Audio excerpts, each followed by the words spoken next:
What is good, Tesla family? It's your boy Ray J back with another video, and in this video, I'm going to be talking about the one and only Tesla and why I'm extremely bullish for the near-term and long-term futures, despite it being in the red today. I'm going to talk about the latest pieces of news that just came out that did cause the entire market to be in the red. I'm going to talk about the latest updates for Tesla. There are some big pieces of news that just came out involving the German factories. I'm also going to talk about the latest Elon Musk tweets, some big things that Elon Musk did tweet about. He did put these on his Twitter page. He did tweet about Jay Leno and some other really big updates that I'm going to be talking about. Now, before I talk about Elon Musk's tweets and the technical analysis, I do have to mention three quick things. Number one, I'm not a financial legal or taxation expert, so don't take this as financial legal or taxation advice. Everything in this video is solely for entertainment purposes only. Number two, if you guys can, please smash that like button if you want to see more videos like this. It not only benefits me, but benefits the entire Tesla community as a whole. And number three, the last thing I'm going to say is if you guys can, please check out the Moomoo link in the description. If you guys want to sign up, you're free to do that. And if you do sign up, you're going to get 5 free stocks worth up to $3,500 each. With that out of the way, guys, let's get on with the video. So looking at Tesla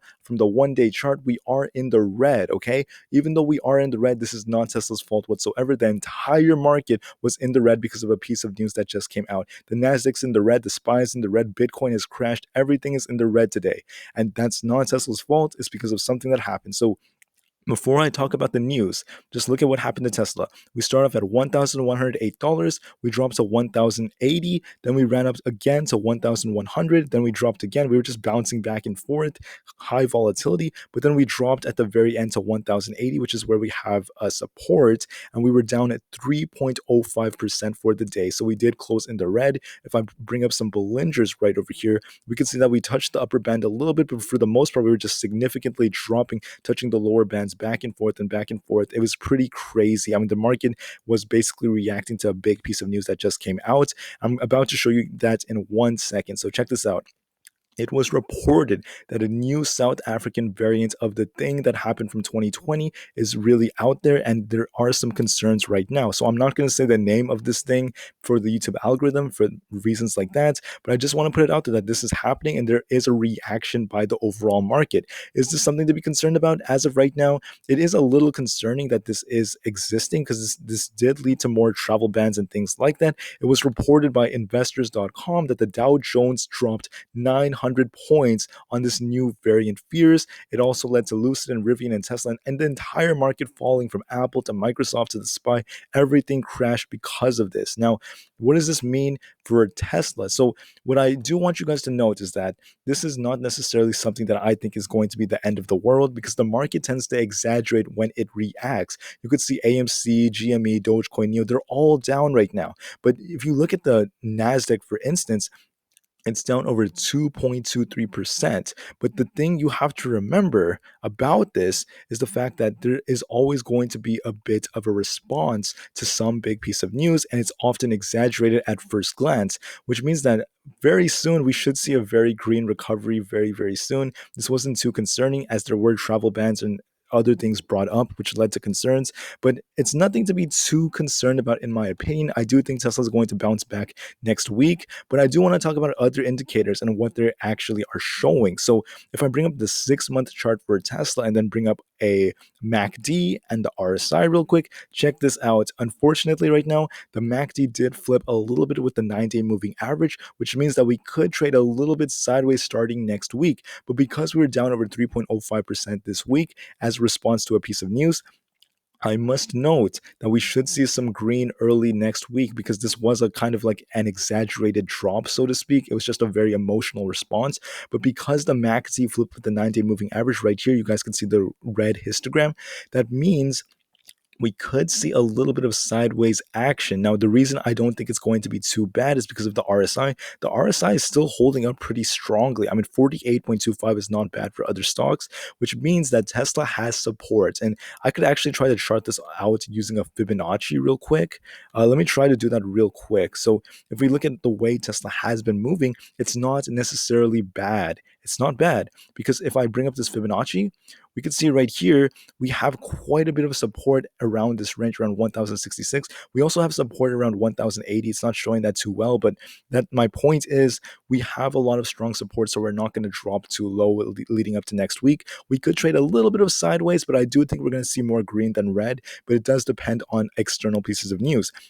The important thing to remember, guys, if you are a Tesla investor, is this was not Tesla's fault. Tesla is not responsible for what happened. And it is really sad news. But remember, as a Tesla investor, I'm looking at the numbers, the production, the capabilities, what type of sectors they're entering. And based off that, I'm still extremely bullish. Now, there are going to be external things in the market like this that happen, such as, a rise in particular cases or some fear. It happens, but it's not Tesla's fault. And I'm still very bullish, which is why I still believe Tesla is going to break 2,000, 3,000, 4,000, $5,000 a share in the upcoming years. In the upcoming months, I can see all-time highs coming in the upcoming months. And for the short term, we could see a little bit of sideways action, but specifically for Monday. And before I talk about that, actually, let me just go on with other pieces of news. But I just want to put it out there. This is not the end for Tesla. So other pieces of news that just came out, Electric stated that Tesla withdraws application for $1 billion in subsidies for German factories. Musk implies they don't want it. Could you guys imagine that? $1 billion in subsidies for Tesla, and they have actually withdrawn the application. And Elon Musk is stating that he wants Tesla to not depend on governmental subsidies. He wants them to be more independent. Now, to me, that's absolutely good news in my opinion, because Tesla does not need the government to succeed, guys. Tesla has a lot of cash flow at hand. They have a lot of profit making capabilities coming out. They have a lot of assets that they're acquiring, believe it or not. They have a lot of money that they've been making from all of these investments, and their market cap continues to grow. So right over here, people are saying that Tesla is continuing to stick to its plan for the battery factory and the Gigafactory in Berlin. That's once again a very good piece of news. And I'm going to talk about Elon Musk's tweet about this. He did say a little bit more things in detail, but right now I just want to put it out there that they turned down $1 billion in subsidies, which I just think is a good sign, because there's not as much governmental dependence on this company. It's very independent, it's very capable, and very promising for its future. Now, I also want to state this right over here. Tesla is beginning the Model Y performance deliveries in China. Absolutely big piece of news. Basically, Tesla has begun its deliveries of the performance Model Y in China. It moves with some price hikes here and there because they have had some chain issues here and there due to the global chip shortage and other things like that. But overall, it's not necessarily bad, because relative to other EVs, Tesla's absolutely crushing it. Their Model Y is very popular in China. And for those of you who don't know, as of right now, around 1 in 2 EV sales are in China right now. So China is an absolutely huge market, and they are absolutely crushing it. So Tesla is now they're selling so many cars in China, and the Model Y is becoming one of the best selling cars for Tesla alongside the Model 3, and it's actually one of the best EV selling cars of all time. Absolutely big piece of news. They're improving their fundamentals and their exposure in China, which is not just in turn giving Tesla more profit, more money. It's improving their revenue, it's improving their deliveries, their capabilities, and it makes me very excited, because this in turn helps them improve their business model and expand their technology to other sectors as well. So anyways, with that said, guys, there weren't too many other like big pieces of news. I'm just going to get on with the big Elon Musk tweets that just came out that make me very excited. First off, this person named Marin Canert, I apologize if I said that wrong, but they stated that Tesla doesn't take advantage of possible 1.1 billion euro government subsidy for the planned battery production in Germany. This makes it clear that Tesla is by no means dependent on subsidies, and it could operate more independently. I am pleased about that. Elon Musk replied, I'm going to show you his tweet. Elon Musk stated, "It has always been Tesla's view that all subsidies should be eliminated, but that must include the massive subsidies for oil and gas." Once again, Tesla has integrity. They're staying by their word. It states right here, for some reason, governments don't want to do that. Oh, that's so interesting and funny. But my point is, Tesla is like, they've made this commitment, and they're fulfilling their promises, and they are not necessarily changing their game plan based off the change in circumstances. They're still not going to depend too much on the government. They're still improving their business model. That's a very good piece of news. Now, it states right over here, I'm not going to play the clip, it's very long, but Jay Leno, for those of you who don't know Jay Leno, he stated that Tesla deserves to be valued at the price it's at. He stated that he has one of the Tesla plates. It's the fastest accelerating vehicle on the planet. He said that they're probably 8 to 10 years ahead in battery technology. They have much more ahead. Jay Leno was saying that Tesla is going to the moon. He's very bullish, and he's talking about how awesome their fundamentals are. if I scroll down, Elon Musk replied. He stated Jay rocks in response to Jay Leno. Jay Leno has been very bullish for Tesla. He said amazing things, and that's a very, very good sign for the company. The last thing I want to talk about is this right over here. Tristan stated that the Tesla FSD, or the full self-driving 10.5, the beta, it has a 3D voxel models work surprisingly well in tight parking garages. I apologize if I said that wrong.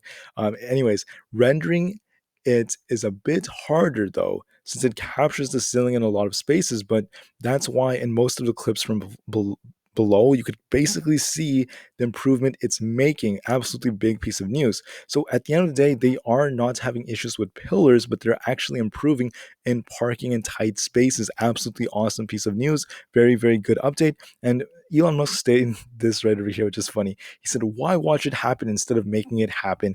Once again, very optimistic, looking into the future. Very, very exciting. So, anyways, guys, those are the latest Elon Musk tweet updates. It was a weekend, so we didn't see way too much activity, but I do want to put it out there. I really hope you guys have a great weekend, because I think that Tesla could maybe trade a little bit sideways next week, but we should see more green than red, because we did drop quite a bit over the last couple of days. But I wouldn't be surprised if we ran all the way up to 1,132 by next week.